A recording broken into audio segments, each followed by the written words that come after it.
आधार card के साथ किसानों की जमीन का रिकॉर्ड जोड़ने पर विचार कर रही है सरकार। आसानी से मिल सकेगा फसल बीमा और कर्ज। सिंचाई परियोजनाएं पूरी करके हासिल किया जा सकता है तेजी से तरक्की का लक्ष्य। वित्त मंत्री ने कहा, किसानों की आमदनी दोगुनी करने में होगा मददगार। आधुनिक तकनीक और सरकारी सहयोग से महिला किसानों के समूह ने खेती में नए आयाम हासिल किए। राज्य की तरक्की में बड़ा योगदान। और एनसीडीएक्स पाठशाला में इस बार किसानों के लिए है खास, सरकारी खरीद में बिना किसी परेशानी के शामिल होने का मंत्र।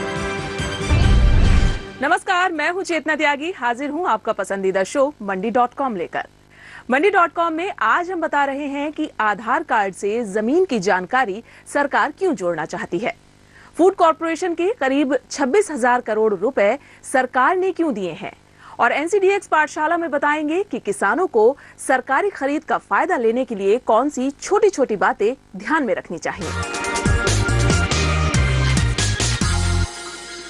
मंडी.com में सबसे पहले देख लेते हैं कि जरूरी कमोडिटीज के ताजा भाव इस हफ्ते क्या रहे हैं, कहां तेजी देखने को मिल रही है और कहां कमजोरी दिख रही है। एक नजर डाल लेते हैं एनसीडीएक्स हाजिर भाव पर।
हाजिर भाव के बाद अब हम देखेंगे कमोडिटी इंडेक्स धान्या।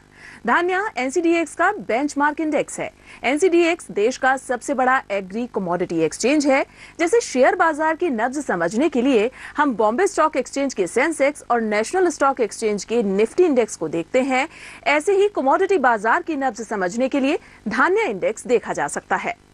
10 सबसे ज्यादा कारोबार वाली कमोडिटीज के औसत से धान्या इंडेक्स तय होता है।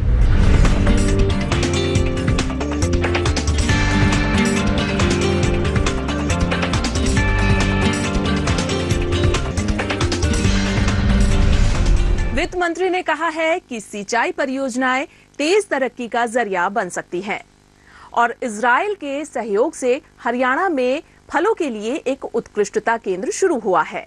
देख लेते हैं कमोडिटी से जुड़ी ऐसी ही खास खबरें। जल्दी ही किसानों की जमीन की जानकारी आधार कार्ड के साथ जोड़ दी जाएगी। प्रधानमंत्री नरेंद्र मोदी ने कृषि मंत्रालय से कहा है कि वो देखें कि कैसे जमीन के दस्तावेज को आधार कार्ड के साथ जोड़ा जा सकता है। प्रधानमंत्री का मानना है कि इससे फसल बीमा योजना के तहत किसानों को आसानी से बीमा का दावा दिया जा सकेगा। साथ ही किसानों को बैंकों से मिलने वाले कर्ज में भी पारदर्शिता आ सकेगी। प्रधानमंत्री फसल बीमा योजना के बारे में किसानों को जागरूक करने के लिए केंद्र सरकार कोई कसर नहीं छोड़ना चाहती है। सरकार देश भर में फैले 583 कृषि विज्ञान केंद्रों के जरिए किसानों को प्रधानमंत्री फसल बीमा योजना के बारे में बताएगी। किसानों को फिल्म और दूसरे जरिए से प्रधानमंत्री फसल बीमा योजना की बारीकियों के बारे में बताया जाएगा।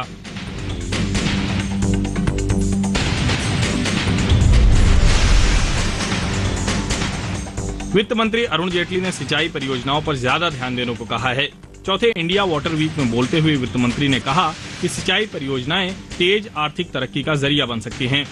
इससे सरकार के किसानों की आमदनी दोगुना करने के लक्ष्य को हासिल करने में आसानी होगी।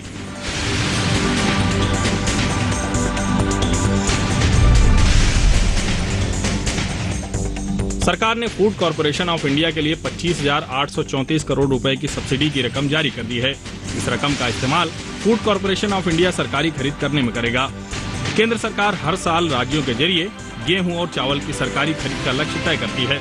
लगभग सारी सरकारी खरीद फूड कॉर्पोरेशन ऑफ इंडिया के जरिए ही होती है।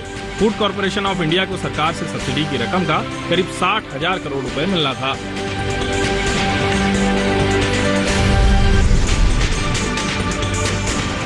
गेहूं के भंडारण के लिए देश में करीब 2.5 लाख टन की गोदाम क्षमता बढ़ने वाली है। फूड कॉर्पोरेशन ऑफ इंडिया ने निजी कंपनियों को 6 साइलो गोदाम बनाने का ठेका दिया है। 3 निजी कंपनियों को ये साइलो गोदाम बनाने का काम मिला है। गोदाम पंजाब के कोटकापुरा और साहनीवाल में, बिहार के कटिहार में, असम के चांगसारी में, दिल्ली के नरेला में और बेंगलुरु के व्हाइट फील्ड इलाके में बनाए जाएंगे।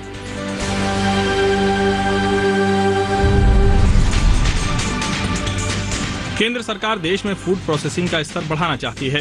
सरकार अगले कुछ सालों में इसे बढ़ाकर 20% करना चाहती है।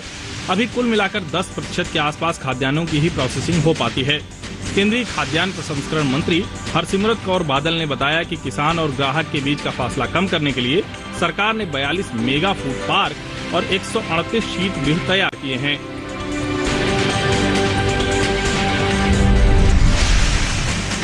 केंद्रीय कृषि मंत्री राधा मोहन सिंह ने हरियाणा में एक सेंटर ऑफ एक्सेलेंस केंद्र का उद्घाटन किया।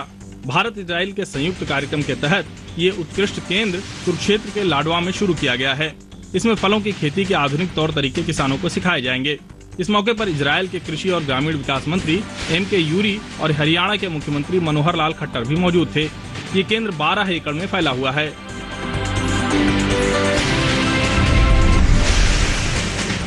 केंद्र सरकार किसानों के लिए कम बिजली से चलने वाला सस्ता पंप और पंखा लेकर आई है। केंद्रीय ऊर्जा मंत्री पीयूष गोयल ने आंध्र प्रदेश में इस योजना की शुरुआत की। सिम से चलने वाले पंप की खूबी है कि इसे किसान घर बैठे चला सकता है। इस तरह के पंप से सरकार को सालाना 20,000 करोड़ रुपए की सब्सिडी की बचत की उम्मीद है। कम बिजली से चलने वाले पंखे सालाना 700 रुपए की बचत करेंगे।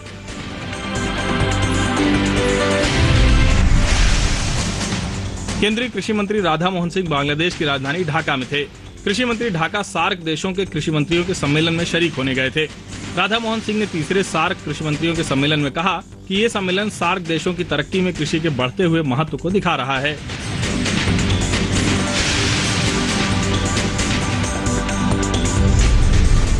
यहाँ वक्त हो गया एक छोटे से ब्रेक का। ब्रेक के बाद खेती के सिकंदर में देखेंगे कि सशक्त महिला किसान कैसे पूरे राज्य के सशक्तिकरण की उम्मीद बन गई है।